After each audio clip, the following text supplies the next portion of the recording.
প্রিয় শ্রোতা, গদ্যপাঠ চ্যানেলে আমাদের আজকের নিবেদন হুমায়ুন আহমেদ রচিত উপন্যাস এবং হিমু এর তৃতীয় পর্ব। শুনতে থাকুন উপন্যাস এবং হিমু এর তৃতীয় পর্ব। বাদুর স্বভাব আয়ত্ত করার চেষ্টা সফল হচ্ছে না। বাদুর ভাব কয়েকদিন থাকে, তারপর ভেতর থেকে মানুষ ভাব মাথাচাড়া দিয়ে ওঠে। রাতে ঘুমোতে ইচ্ছে করে, দিনে হাজার চেষ্টা করেও ঘুমোতে পারি না।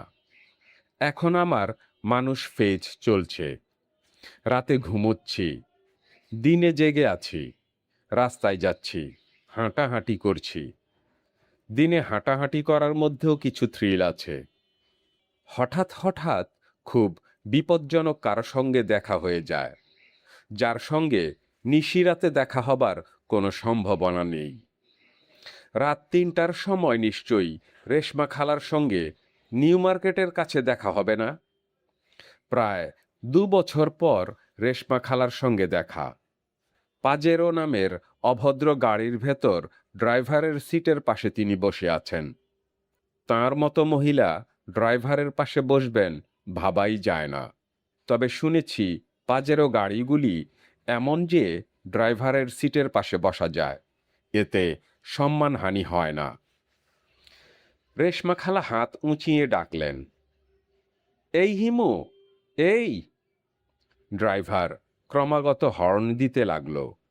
আমার উচিত দ্রুত পালিয়ে যাওয়া, কোনো গলিটলির ভেতর ঢুকে পড়া। গলি না থাকলে ম্যানহোলের ঢাকনি খুলে তার ভেতর সেঁধিয়ে যাওয়া। কিছু কিছু ট্রাকের পেছনে লেখা থাকে ১০০ হাত দূরে থাকুন। রেশমা খালা সেই ট্রাকের চেয়েও ভয়াবহ। আশেপাশে গলি বা ম্যানহোল নেই, কাজেই আমি হাসি মুখে এগিয়ে গেলাম। রাস্তা পার হবার আগেই খালা চেঁচিয়ে বললেন, হিমু, তুই নাকি গলার কাঁটা নামাতে পারিস? রেশমা খালা আমার কেমন খালা জানি না, লতায় পাতায় খালা। ভদ্রমহিলার বয়স ৫০ পার হলেও এই মুহূর্তে খুকি সেজে বসে আছেন। মাথা ভর্তি ঢেউ খেলানো ঘন কালো চুল। এই চুল হংকং থেকে আনানো। ঠোঁট লাল টুকটুক করছে। জামদানি শাড়ি পরেছেন, গলায় মাটির মালা, কানে মাটির দুল। এটাই লেটেস্ট ফ্যাশন। শান্তিনিকেতন থেকে আমদানি হয়েছে। আমি গাড়ির কাছে চলে এলাম। রেশমা খালা চোখ বড় বড় করে বললেন, বাদলের মায়ের কাছে ঘটনা শুনলাম। বড় বড় সার্জন কাত হয়ে গেছে। তুই গিয়েই মন্ত্রতন্ত্র পড়ে কাঁটা নামিয়ে ফেললি। কিরে, সত্যি? হ্যাঁ, সত্যি। তোমার কাটা লাগলে খবর দিও, নামিয়ে দিয়ে যাব। তোকে খবর দেব কিভাবে? তোর ঠিকানা কি? তোর কোনো কার্ড আছে? ঠিকানা নেই, আবার কার্ড? তুই এক কাজ কর না, আমার বাড়িতে চলে আয়। একতলাটা তো খালি পড়ে থাকে। একটা ঘরে থাকবি, আমার সঙ্গে খাবি, ফ্রি থাকা খাওয়া। দেখি চলে আসতে পারি। আসতে পারিটারি না, চলে আয়। তুই কাঁটা নামানো ছাড়া আর কি পারিস? আপাতত আর কিছু পারি না। কে যেন সেদিন বলল, তুই ভূত ভবিষ্যৎ সব বলতে পারিস। তোর সিক্সথ সেন্স নাকি খুব ডেভেলপড। আমি হাসলাম, আমার সেই বিশেষ ধরনের হাসি। হাসি দেখে রেশমা খালা আরও অভিভূত হলেন। এই হিমু, গাড়িতে উঠে আয়। যাচ্ছ কোথায়? কোথাও যাচ্ছি না, খালি বাড়িতে থাকতে কতক্ষণ আর ভালো লাগে, এজন্যেই গাড়ি নিয়ে মাঝে মাঝে বের হই। বাড়ি খালি নাকি? ও আল্লাহ, তুই কি কিছুই জানিস না? তোর খালুর ইন্তেকালের পর বাড়ি খালি না। এত বড় বাড়িতে একা থাকি, অবস্থাটা চিন্তা করতে পারিস? দারোয়ান, মালি, ড্রাইভার এরা তো আছে। খালি বাড়ি কি, দারোয়ান, মালি, ড্রাইভার এসবে ভরে? তুই চলে আয়। তোর কাঁটা নামানোর ক্ষমতার কথা শুনে দারুণ ইন্টারেস্টিং লাগছে। দাঁড়িয়ে আছিস কেন? গাড়িতে ওঠ। আজ তো খালা যেতে পারবো না, জরুরি কাজ। তোর আবার কিসের জরুরি কাজ?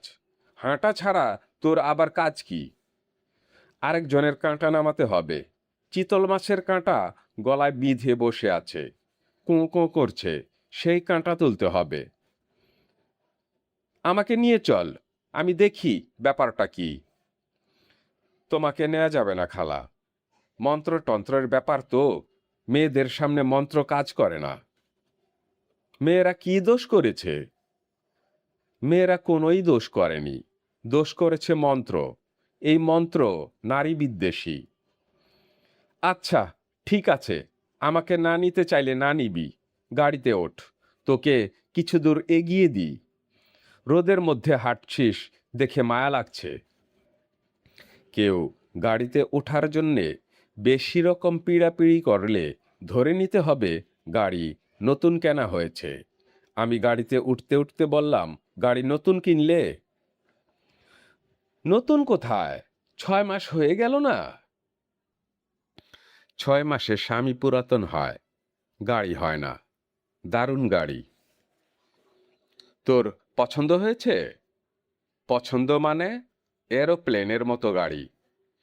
এই গাড়ির সবচেয়ে বড় সুবিধা কি জানিস? সামনাসামনি কলিশন হলে গাড়ির কিছু হবে না, কিন্তু অন্য গাড়ি ভর্তা হয়ে যাবে। বাহ, দারুণ তো। তোর সঙ্গে দেখা হয়ে ভালো লাগছে রে হিমু। চাকরি বাকরি কিছু করিস? তোমার হাতে চাকরি আছে? না, তোর খালুর মৃত্যুর পর মিলটিল সব বিক্রি করে ক্যাশ টাকা করে ফেলেছি, ব্যাংকে জমা করেছি।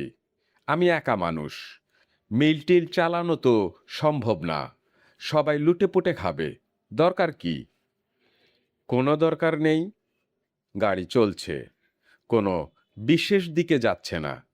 মনে হচ্ছে ড্রাইভার তার ইচ্ছা মতো চালাচ্ছে। মিরপুর রোড ধরে চলতে চলতে ফট করে ধানমন্ডি 4 নম্বরে ঢুকে পড়ল। আবার কিছুক্ষণ পর মিরপুর রোডে চলে এলো। হিমু?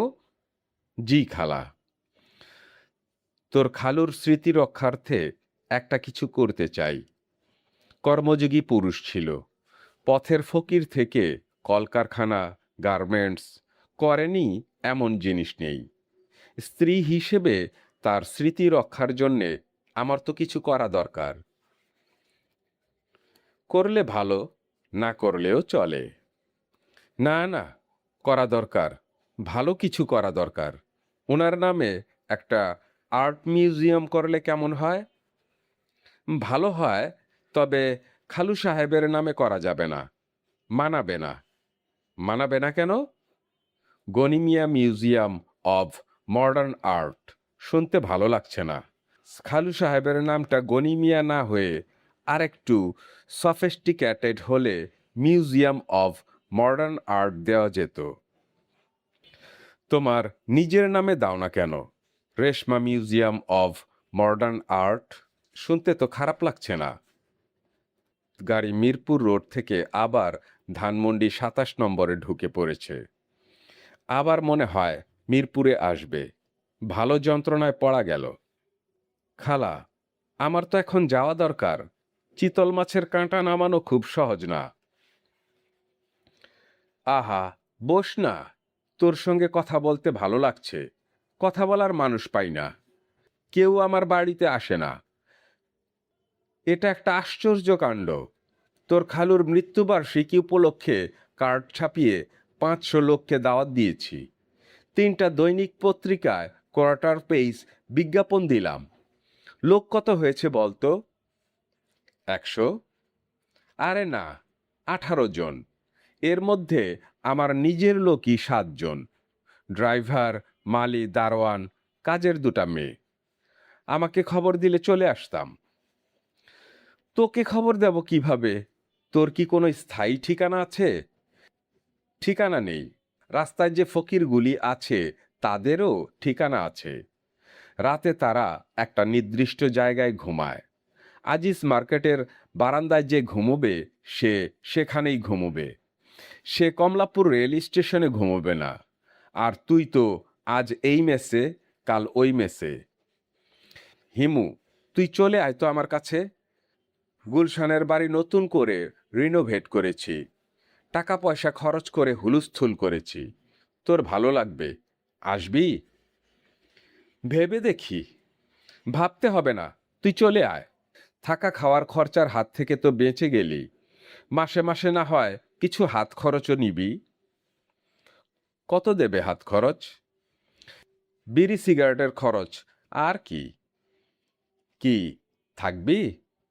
তুই থাকলে একটা ভরসা হয়।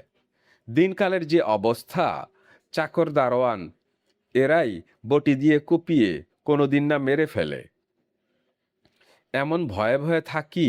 চলে আয় হিমু, আজই চলে আয়। বাড়ি তো চিনিসই, চিনিস না? হুম। তোকে দেখে আরেকটা কথা ভাবছি। বিশেষ বিশেষ ক্ষমতা আছে, প্যারানর্মাল পাওয়ার যাদের, এদের বাড়িতে এনে রাখলে কেমন হয়? অ্যাস্ট্রোলজার, পামিস্ট, বুঝতে পারছিস কি বলছি? পারছি। Institute of psychic research type. ঠিক বলেছিস। বাংলাদেশে তো এরকম আগে হয়নি, নাকি হয়েছে? না, হয়নি। করতে পারো। নাম কি দেবে? Ganimiya institute of psychic research. নামটা কেমন শোনাচ্ছে? মিয়াটা বাদ দিলে খারাপ লাগবে না। Gani institute of psychic research. খালা, এইখানে আমি নামবো। ড্রাইভার, গাড়ি থামাও। গাড়ি না থামালে আমি জানলা দিয়ে লাফ দিয়ে নেমে পড়ব। ড্রাইভার গাড়ি থামালো। রেশমা খালা বললেন, কি ঠিক হলো? তুই আসছিস? হুম। আমার এ মাসের হাত খরচের টাকা দিয়ে দাও। থাকাই শুরু করলি না, হাত খরচ কি? আমি তো খালা চাকরি করছি না যে মাসের শেষে বেতন। এটা হলো হাত খরচ। তুই আগে বিছানা বালিশ নিয়ে উঠে আয়, তারপর দেখা যাবে। আচ্ছা। আমি লম্বা লম্বা পা ফেলা শুরু করলাম। উদ্ধার পাওয়া গেছে। এখন চেষ্টা করা উচিত যত দূরে সরে পড়া যায়। সম্ভাবনা খুব বেশি যে খালা তাঁর গাড়ি নিয়ে আমার পেছনে পেছনে আসবেন। আমার উচিত ছোট কোনো গলিতে ঢুকে পড়া, যেখানে পাজেরো টাইপ গাড়ি ঢুকতে পারে না। এই হিমু, এই, এক সেকেন্ড শুনে যা। এই, এই। বধির হয়ে যাবার ভান করে আমি গলি খুঁজছি। গাড়ির ড্রাইভার ক্রমাগত হর্ন দিচ্ছে। না ফিরলে চারদিকে লোক জমে যাবে। বাধ্য হয়ে ফিরলাম। নে, হাত খরচ নে। না দিলে আবার হাত খরচ দেওয়া হয়নি এই অজুহাতে আসবি না। রেশমা খালা একটা চকচকে 500 টাকার নোট জানালা দিয়ে বাড়িয়ে ধরলেন।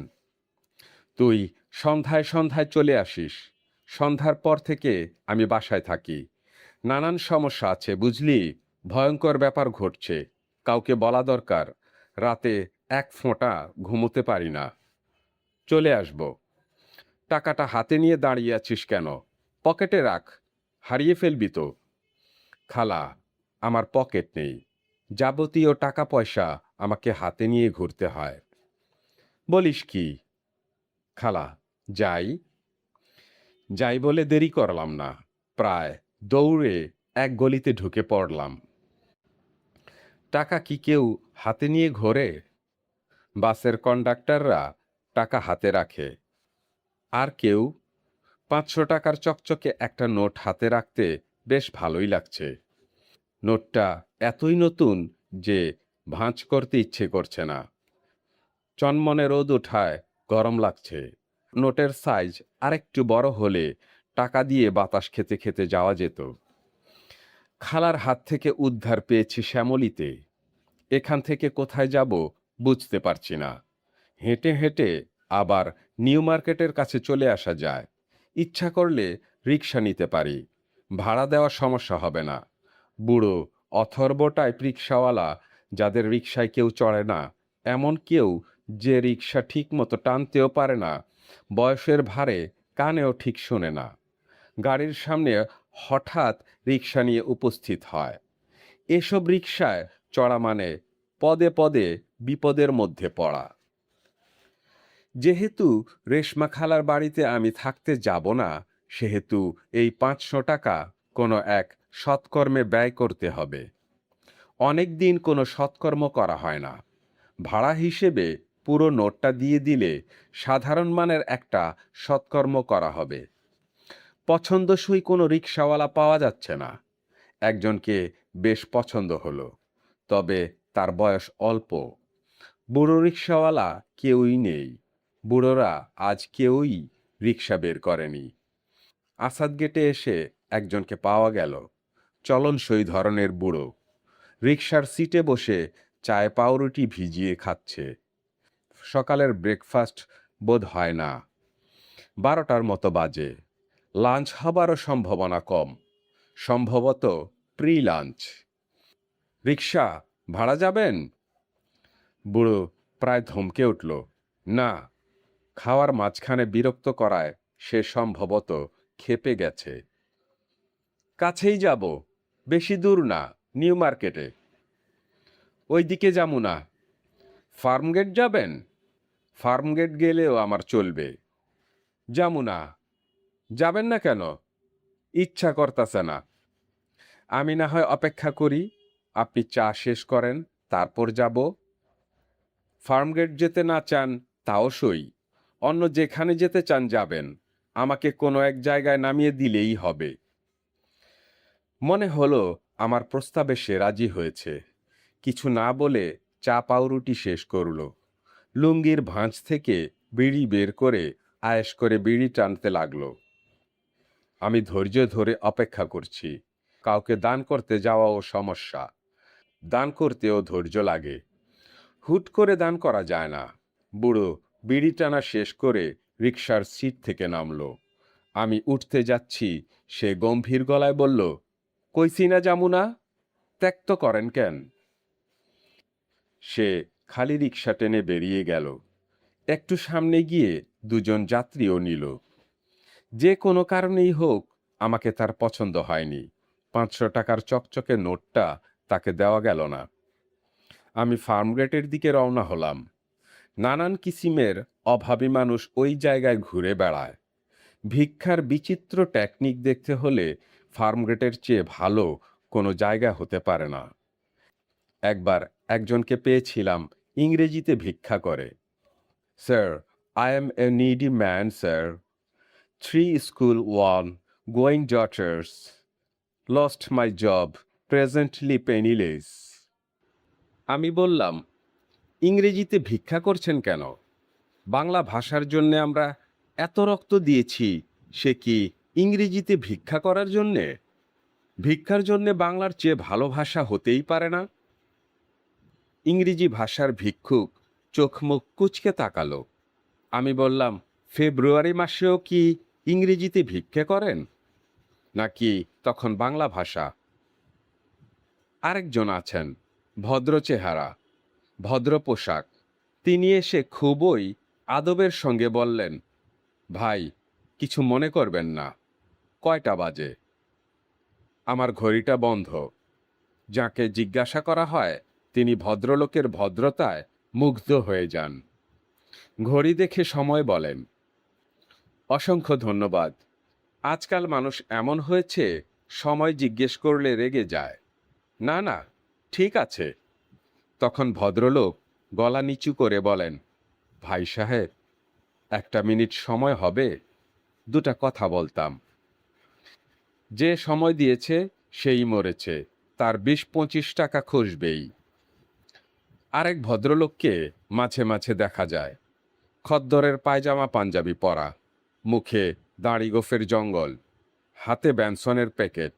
ভদ্রলোকের পাঞ্জাবির পকেটে সম্রাট আকবরের সময়কার একটা মোহর, 1.5 ভরির মতো ওজন। তার গল্প হচ্ছে, তিনি এরকম মুদ্রা ভর্তি একটা ঘটি পেয়েছেন। কাউকে জানাতে চাচ্ছেন না, জানালে সরকার সিজ করে নিয়ে যাবে। তিনি গোপনে মুদ্রাগুলি বিক্রি করতে চান, তাই বলে সস্তায় না, সোনার যা দাম সেই হিসেবে কিনতে হবে, কারণ খাঁটি সোনার মোহর। ভদ্রলোকের মূল ব্যবসার জায়গা ফার্মগেট না। ফার্মগেটে তিনি অন্য উদ্দেশ্যে আসেন। উদ্দেশ্যটা আমার কাছে পরিষ্কার না। পরিচিত ভিক্ষুকের কাউকেই পেলাম না, তবে আশ্চর্যজনকভাবে আব্দুর রশিদকে পেয়ে গেলাম। চশমা দেখে চিনলাম। চশমার ডাঁট নেই, সুতা দিয়ে কানের সঙ্গে বাঁধা। হাতে একতারা কাগজ নিয়ে তার কাছে যাচ্ছেন। মনে হচ্ছে ডাক্তারের প্রেসক্রিপশন। হলুদ রঙের বড় একটা খামও আছে, নির্ঘাত এক্স রে প্লেট। রশিদ সাহেব না? কেমন আছেন? চিনতে পেরেছেন? ভদ্রলোক চশমার আড়াল থেকে পিটপিট করে তাকাচ্ছেন। চিনতে পারছেন কিনা বোঝা যাচ্ছে না। চশমার ডাঁট আবার ফেলে দিয়ে সুতা লাগিয়েছেন। এতে কি ভিক্ষার সুবিধা হয়? আপনাকে চিনতে পারছি না। চিনবেন না কেন? আমি বদরুল সাহেবের বন্ধু। আপনার হাতে কি প্রেসক্রিপশন? এত পুরনো টেকনিকে গেলেন কেন? আব্দুর রশিদ কাঁপা কাঁপা গলায় বললেন, ছেলে মরণাপন্ন, লাংসে পানি জমেছে, প্লুরিসি। প্রফেসর রহমান ট্রিটমেন্ট করছেন। বিশ্বাস না হলে মেডিকেল কলেজ হাসপাতালে 12 নং ওয়ার্ডে যেতে পারেন। অবস্থা খারাপ? আব্দুর রশিদ জবাব দিলেন না। ক্রূর দৃষ্টিতে আমাকে দেখছেন। আমি বললাম, টাকা পয়সা কিছু জোগাড় করতে পেরেছেন? তা দিয়ে আপনার দরকার কি? দরকার আছে। আমি 1 কাপ চা খাবো। চা এবং একটা সিগারেট। তৃষ্ণায় বুক ফেটে যাচ্ছে। হাতে একদম পয়সা নেই। 500 টাকার একটা নোট তো আছে। নোটটা আমার না, বুড়ো এক রিকশাওয়ালার নোট। তাকে ফেরত দিতে হবে। খাওয়াবেন 1 কাপ চা? আপনার কাছে আমার চা পাওনা আছে। ওই দিন আপনাকে চা সিঙ্গাড়া খাইয়েছিলাম। আব্দুর রশিদ চা খাওয়াতে নিয়ে গেলেন। শুকনো গলায় বললেন, চায়ের সঙ্গে আর কিছু খাবেন? সিঙ্গাড়া খাওয়ান, তাহলে শোধবোধ হয়ে যাবে। আপনিও আমার কাছে ঋণী থাকবেন না, আমিও ঋণী থাকব না। চায়ের সঙ্গে সিঙ্গাড়াও এলো। আমি গলার স্বর নামিয়ে বললাম, রশিদ সাহেব, ভিক্ষার একটা ভালো টেকনিক আপনাকে শিখিয়ে দিই। কিছুদিন ব্যবহার করতে পারবেন। তবে এক জায়গায় একবারের বেশি দুবার করা যাবে না। জায়গা বদল করতে হবে। বলবো? রশিদ সাহেব চায়ে চুমুক দিচ্ছেন। তার চোখ মুখ কঠিন। আমি খানিকটা ঝুঁকে এসে বললাম, ময়লা একটা গামছা শুধু পরবেন। সারা শরীরে আর কিছু থাকবে না। চোখে চশমা থাকতে পারে। আপনি করবেন কি, মধ্যবিত্ত বা নিম্নবিত্ত টাইপের লোকদের কাছে যাবেন। গিয়ে নিচু গলায় বলবেন, আমার কোনো সাহায্য লাগবে না, কিচ্ছু লাগবে না। দোকান থেকে আমাকে শুধু একটা লুঙ্গি কিনে দেন। কেউ টাকা দিতে চাইলেও নেবেন না। দেখবেন 10 মিনিটের ভেতর আপনাকে লুঙ্গি কিনে দেবে। তবে একটা জিনিস খেয়াল রাখবেন, বড়লোকের কাছে কিছু চাইবেন না। আপনি গামছা পরে আছেন না ন্যাংটো আছেন, তাতে ওদের কিছু যায় আসে না। কিন্তু যারা নিম্নবিত্ত, তারা আপনাকে দেখে আতঙ্কগ্রস্ত হবে। ওদের মনে হবে একদিন আপনার মতো অবস্থা তাদেরও হতে পারে। তখন তারা ব্যস্ত হয়ে পড়বে লুঙ্গি কিনে দিতে। সেই লুঙ্গি আপনি বিক্রি করে দেবেন, আবার আরেকটার ব্যবস্থা করবেন। বুঝতে পারছেন? মন দিয়ে কাজ করলে দৈনিক 5 থেকে 6টা লুঙ্গির ব্যবস্থা ইনশাল্লাহ হয়ে যাবে। আব্দুর রশিদ কঠিন চোখে তাকালেন। আমি বিনীত ভঙ্গিতে বললাম, ভালো বুদ্ধি দিয়েছি। এখন একটা সিগারেট খাওয়ান। আব্দুর রশিদ সিগারেট খাওয়ালেন না। চা সিঙ্গারার দাম দিয়ে উঠে চলে গেলেন। বুড়ো রিকশাওয়ালা একজন পাওয়া গেল। বুড়ো হলেও তার গায়ে শক্তি সামর্থ্য ভালোই। টেনে রিকশা নিয়ে যাচ্ছে। গল্প জমাবার চেষ্টা করলাম। গল্প জমল না। শুধু জানালো তার আদি বাড়ি ফরিদপুর। 7 টাকা ভাড়ার জায়গায় 500 টাকা ভাড়া পেয়ে তার চেহারার কোনো পরিবর্তন হলো না। নির্বিকার ভঙ্গিতে সে টাকাটা রেখে দিল। গামছা দিয়ে মুখ মুছল। মনে হয় তার বিস্মিত হবার ক্ষমতা নষ্ট হয়ে গেছে। ম্যানেজার হায়দার আলী খাঁ আমাকে দেখে আনন্দিত গলায় বললেন, সকাল থেকে আপনার জন্যে একটা মেয়ে বসে আছে, বাইরে দাঁড়িয়েছিল। শেষে আমি আপনার ঘর খুলে দিলাম। ঘর খুলে দিলেন কেন? মেয়ে ছেলে, কতক্ষণ আর দাঁড়িয়ে থাকবে? নাম কি মেয়ের? নাম জিজ্ঞেস করি নাই। নাম জিজ্ঞেস করলে বেয়াদবি হয়। সুন্দর মতো মেয়ে। রূপা নাকি? রূপা হওয়ার সম্ভাবনা খুবই কম। সে এসে দীর্ঘ সময় বসে থাকবে না। গাড়ি থেকেই তার নামার কথা না। সে গাড়িতে বসে থাকবে, ড্রাইভারকে পাঠাবে খোঁজ নিতে। তাহলে কে হতে পারে? ঘরে ঢুকে দেখি বাদলদের বাসায় যে মেয়েটিকে দেখেছিলাম সে পদার্থবিদ্যার ব্রিলিয়ান্ট ছাত্রী, মীরা কিংবা ইরা নাম। আমি খুব সহজভাবে ঘরে ঢুকে বিন্দুমাত্র আশ্চর্য না হওয়ার ভঙ্গি করে বললাম, কি খবর ইরা, ভালো? ইরা বসেছিল, উঠে দাঁড়ালো, কিছু বলল না। তার মুখ কঠিন, ভ্রু কুঁচকে আছে। বড় ধরনের ঝগড়া শুরুর আগে মেয়েদের চেহারা এরকম হয়ে যায়। আমার এখানে কি মনে করে? গলায় কাঁটা? আপনার সঙ্গে আমার কথা আছে। আমি সেই সকাল 11টা থেকে বসে আছি। বসো, তারপর বলো কি কথা। আপনার সঙ্গে আমার কথা ছিল যে আপনি আমাকে আপনি আপনি করে বলবেন। আমার একদম মনে থাকে না। কোনো কোনো মানুষকে প্রথম দেখা থেকেই এত আপন মনে হয় যে শুধু তুমি বলতে ইচ্ছে করে। দয়া করে মেয়ে ভুলোনো কথা আমাকে বলবেন না। এ জাতীয় কথা আমি আগেও শুনেছি। পাত্তা দেননি? পাত্তা দেওয়ার কোনো কারণ আছে কি? আছে। ছেলেরা নিতান্ত অপারগ হয়ে এইসব কথা বলে। প্রথম দেখাতে তো সে বলতে পারে না, আমি আপনার প্রেমে হাবুডুবু খাচ্ছি। বলতে লজ্জা লাগে। যে শোনে তারও খারাপ লাগে। কাজেই ঘুরিয়ে কথা বলার চেষ্টা করা হয়। প্রেম বিষয়ক তত্ত্ব কথা আমি শুনতে আসিনি। আপনার সঙ্গে আমার কিছু জরুরি কথা আছে। আমি কথাগুলি বলে চলে যাব। অবশ্যই। একটু বসুন, ঠান্ডা হন, ঠান্ডা হয়ে তারপর বলুন। ইরা বসল না, দাঁড়িয়ে রইল। তার চোখ মুখ যতটা কঠিন ছিল তার চেয়েও কঠিন হয়ে গেল। কথাটা হচ্ছে, বাদলদের বাড়িতে যে কাজের বুয়া আছে তার একটা মেয়ে হারিয়ে গিয়েছিল। ও হ্যাঁ, মনে পড়েছে, লুৎফা নাম। সে নাকি আপনাকে বলেছিল তার মেয়েকে খুঁজে দিতে। হ্যাঁ, বলেছিল। এখনো খোঁজা শুরু করিনি। আসলে ভুলেই গিয়েছিলাম। আপনি বলায় মনে পড়ল।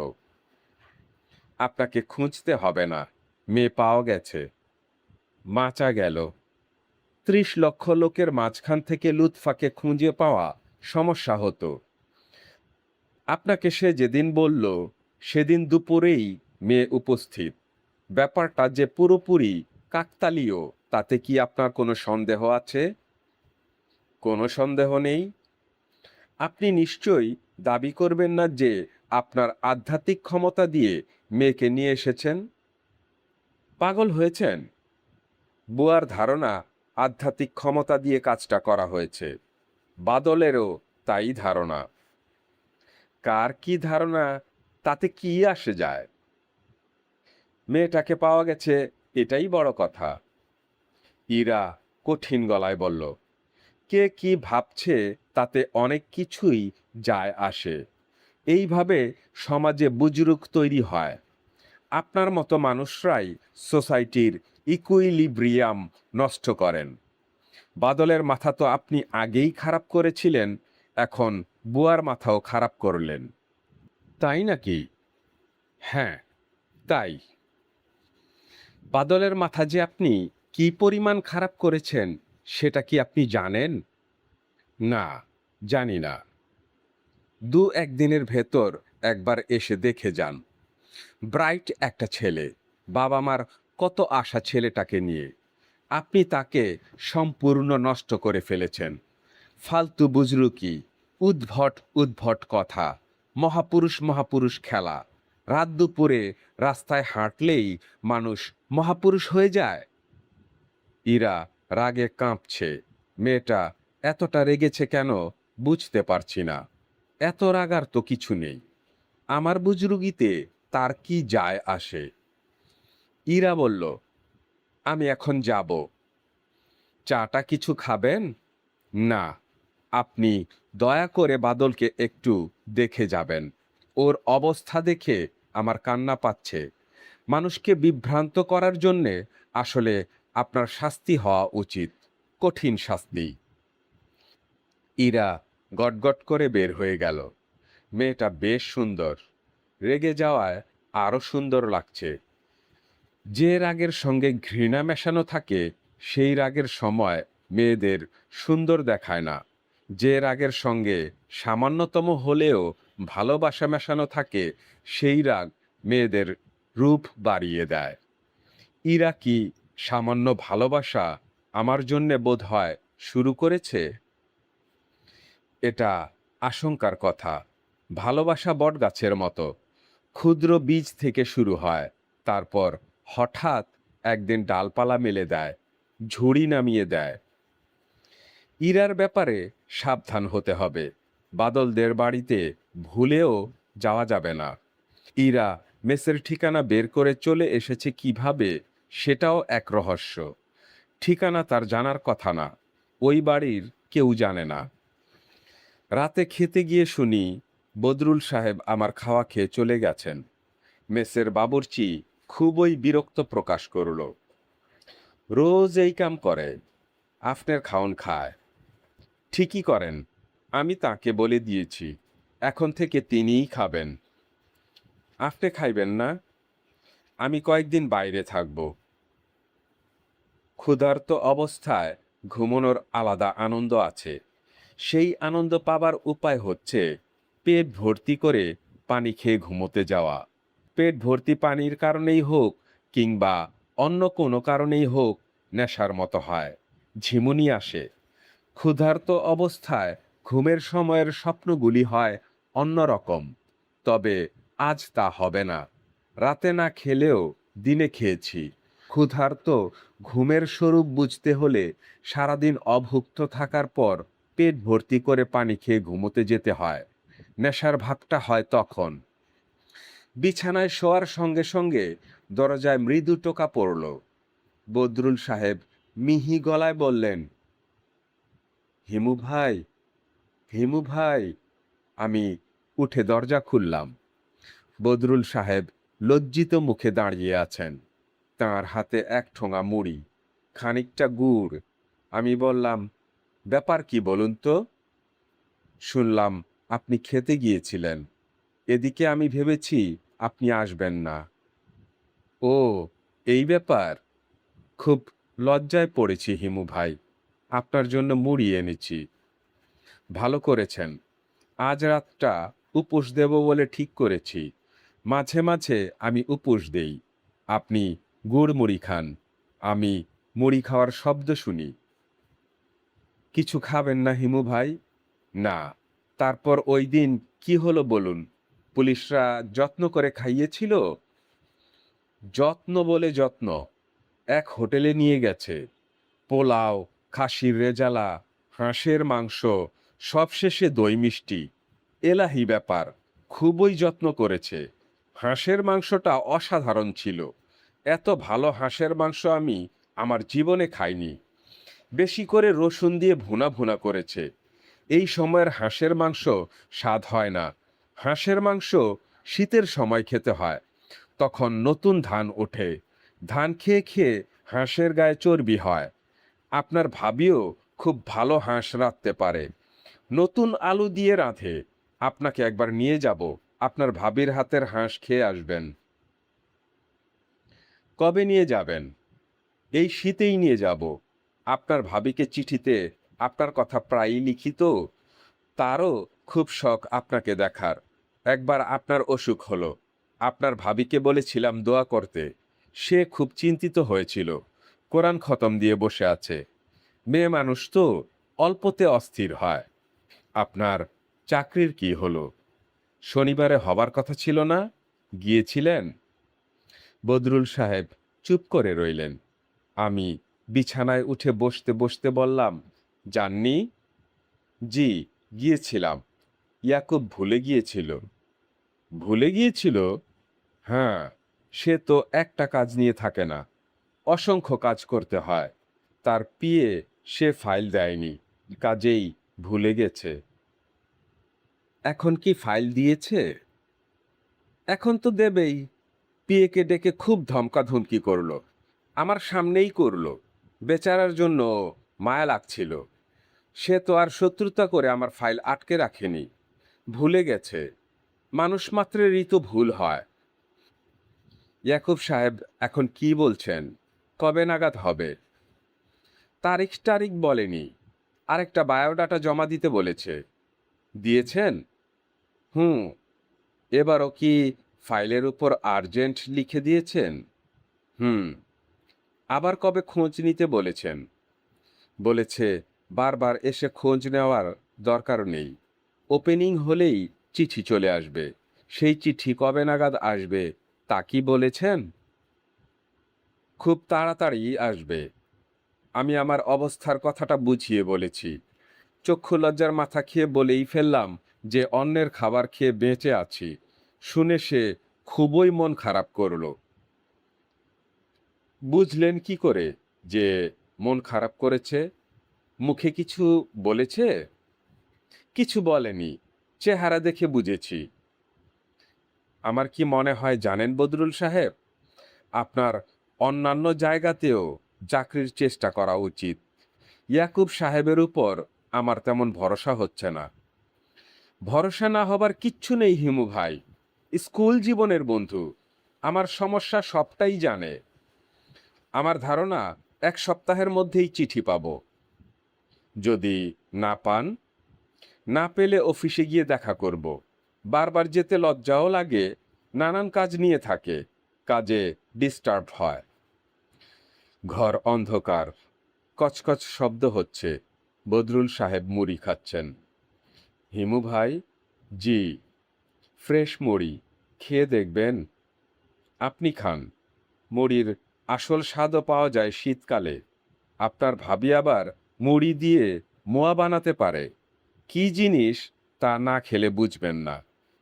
একবার খেয়ে আসব। অবশ্যই খেয়ে আসবেন। বদরুল সাহেব? জি। আমি কিছুদিন অন্য জায়গায় গিয়ে থাকব। কেউ আমার খোঁজে এলে বলে দেবেন মেস ছেড়ে দিয়েছি। মিথ্যা কথা বলতে পারবেন তো? আপনি বললে মিথ্যা বলবো। আপনার জন্যে করব না এমন কাজ নেই। শুধু মানুষ খুনটা পারবো না। মানুষ খুন করতে হবে না, শুধু একটু মিথ্যা বলবেন। ইরা নামে একটা মেয়ে আমার খোঁজে আসতে পারে। তাকে বলবেন আমি সুন্দরবনে চলে গেছি, মাসখানিক থাকবো। তবে রূপা এলে আমি কোথায় আছি সেই ঠিকানা দিয়ে দেবেন। ঠিকানাটা কি? আমার এক দূর সম্পর্কের খালা আছে, রেশমা, গুলশানে থাকে। গুলশান 2 নম্বর। বাড়ির নাম গনি প্যালেস। ওই প্যালেসে সপ্তাহখানেক লুকিয়ে থাকবো। না, থাক, ওকেও সুন্দরবনের কথাই বলবেন।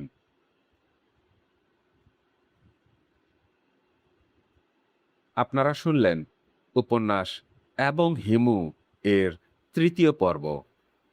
শীঘ্রই আসছি 4র্থ পর্ব নিয়ে। ততদিন ভালো থাকবেন, সুস্থ থাকবেন। খোদা হাফেজ।